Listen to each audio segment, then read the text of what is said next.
10 grocery store chains from the 2000s didn't just shut down, they vanished like they were erased from history.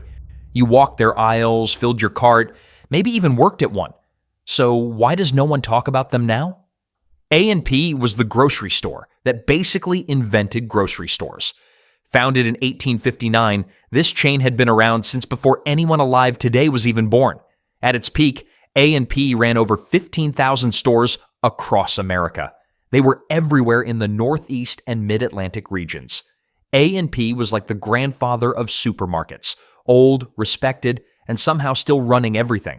The company didn't just operate under one name either. They owned Waldbaum's, Superfresh, and Pathmark too. For over a century, A&P seemed unstoppable. They survived the Civil War, both World Wars, and the Great Depression. But then, the 2000s happened. The first bankruptcy hit in 2010. Companies bounce back from bankruptcy sometimes. So A&P tried to restructure and modernize. It wasn't enough.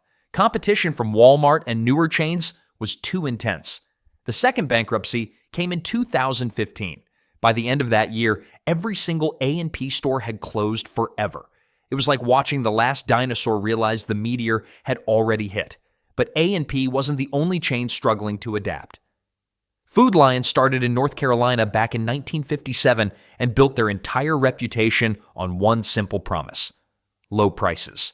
Their MVP loyalty program became legendary among bargain hunters. It was like a video game where the prize was cheaper groceries instead of extra lives. During the 90s, Food Lion went crazy with expansion. They opened stores everywhere, seeming ready to take over the grocery world. Then disaster struck in the worst way possible. An undercover news investigation caught Food Lion doing things with their food that would make your stomach turn. The story went national, and suddenly everyone knew about it. The damage spread faster than spilled milk in aisle 3. Throughout the 2000s, Food Lion had to retreat from markets they'd worked so hard to enter. But here's the surprising part: they didn't die. Instead of trying to be everywhere, they focused on the Southeast where they were strongest.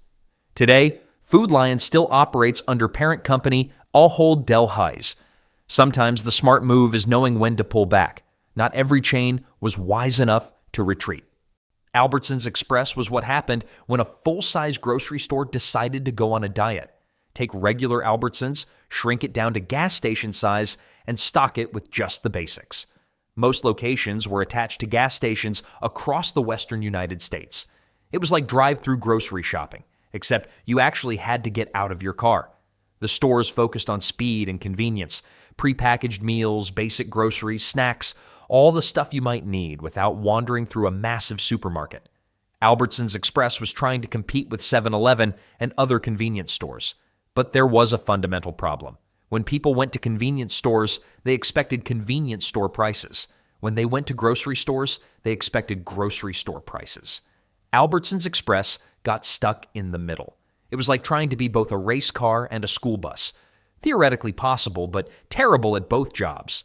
Customer traffic never reached profitable levels. By the 2010s, Albertsons had seen enough. The Express concept was quietly dropped. Sometimes being different isn't enough.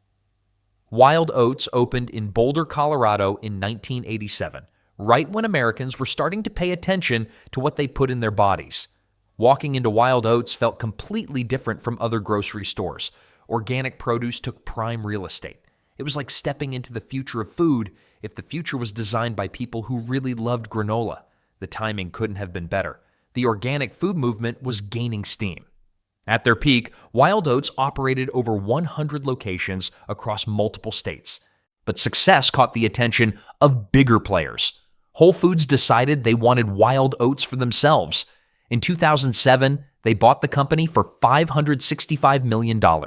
It was like watching the cool independent coffee shop get bought by Starbucks. After the merger, the Wild Oats brand mostly disappeared. The story should have ended there, but in 2014, Walmart briefly brought back the Wild Oats name for their own organic products. The revival didn't last long.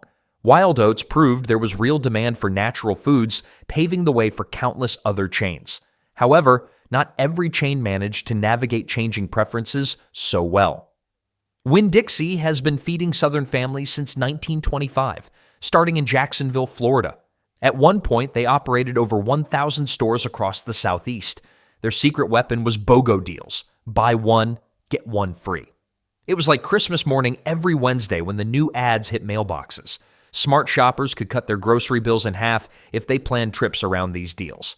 Winn-Dixie understood Southern shopping culture. People love a good bargain. But the early 2000s brought serious challenges. Walmart was expanding into grocery. Publix was modernizing. Target was getting into the game too. In 2005, bankruptcy hit. Winn-Dixie filed for protection and closed over 300 stores. It was like watching a family reunion where half the relatives suddenly couldn't make it. Here's the good news: they survived. Winn-Dixie emerged from bankruptcy in 2006 with fewer stores but better operations. Today, they still exist, mostly in Florida. Sometimes getting smaller is the only way to stay alive. But not every regional favorite found their way back. Farmer Jack dominated Michigan like few grocery chains have ever dominated a state. Based in the Detroit area, this chain was woven into Michigan communities. Over 100 stores across Michigan and Ohio made them a regional powerhouse. Farmer Jack was like that neighbor who always knows exactly what you need before you ask. Detroit families grew up shopping at Farmer Jack. Multiple generations shopped at the same locations. But Farmer Jack's fate got tied up with decisions made far from Michigan. In 1987, A&P bought Farmer Jack. For 20 years, things worked fine. Then, A&P started having major money problems.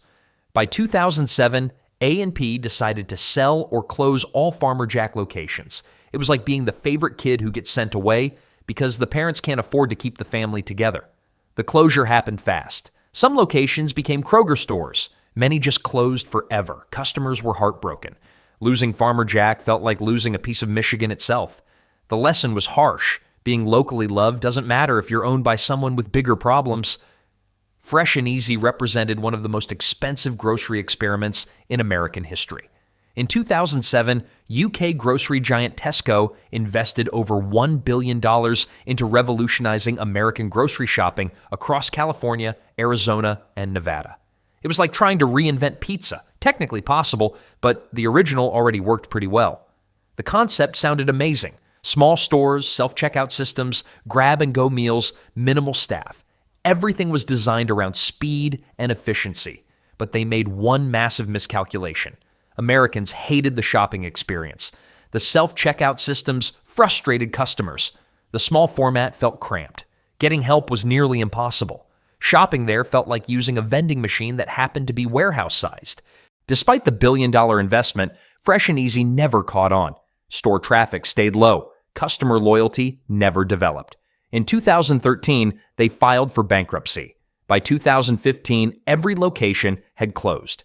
Tesco's American experiment was over, taking one of the largest retail investments in history down with it. Sometimes innovation isn't enough if it solves problems people didn't actually have. Hinky Dinky had the most unforgettable name in grocery store history. Founded in 1925 in Omaha, Nebraska, this chain understood Midwest shopping. People valued familiarity and personal service above everything else. Shopping at Hinky Dinky was like visiting relatives who happened to sell groceries. The stores were deliberately smaller and focused on neighborhood feel. This worked beautifully in Nebraska and Iowa for decades. Customers knew staff by name. But in the 70s, Kroger bought Hinky Dinky. This started a cycle of ownership changes that would eventually kill the chain. Each new owner brought disruptions and corporate shuffling. It was like musical chairs, except the music never stopped and nobody really wanted to sit down. What made Hinky Dinky special, that neighborhood atmosphere, got lost in all the changes. The final blow came from competition with larger chains offering much lower prices. By the early 2000s, most locations had closed or been converted. The distinctive Hinky Dinky identity was gone after 2001. Sometimes being ahead of your time can be just as dangerous. Big Bear stores helped invent the way we shop for groceries today. Founded in 1933 in Columbus, Ohio, they were one of the first self-service supermarkets in America. Before Big Bear, you had to ask clerks to gather items from behind counters. They basically created the shopping experience we take for granted, where you can fill your cart without explaining your dinner plans to a store employee. At their peak, Big Bear operated over 70 stores across Ohio and West Virginia. They had full-service bakeries, pharmacies, and expanded selections. For decades, this worked perfectly. But the 2000s brought competition Big Bear couldn't handle. When you're competing against companies that can lose money on groceries because they make profits elsewhere, traditional economics break down. It was like bringing a slingshot to a tank battle, brave, but not very effective. In 2003, Big Bear filed for bankruptcy. In 2004, they shut down entirely, ending over 70 years of Ohio grocery history. They helped create the supermarket concept, but couldn't survive its evolution into something bigger and more ruthless. Which brings us to our final chain. Pathmark ruled the Northeast grocery scene from 1968 onward, building their reputation on discount pricing and weekly circulars that customers planned their shopping trips around. In New York, New Jersey, and Pennsylvania, Pathmark was a way of life. It was like having a treasure map, except the treasure was cheaper milk and discounted cereal. This approach worked incredibly well for nearly 4 decades. Pathmark built rock-solid customer loyalty across Northeast markets. But in 2007, everything changed. A&P, already having financial troubles, decided to buy Pathmark. In reality, it was a complete disaster. A&P was already struggling to manage existing stores. It was like watching someone who's already dropping plates decide to add more to their juggling act. When A&P filed for bankruptcy in 2015, Pathmark went down with them. But in 2019, new owners revived the Pathmark name with just a few locations. These 10 chains show how the entire American grocery landscape transformed during the 2000s, often eliminating local character in favor of national efficiency and scale.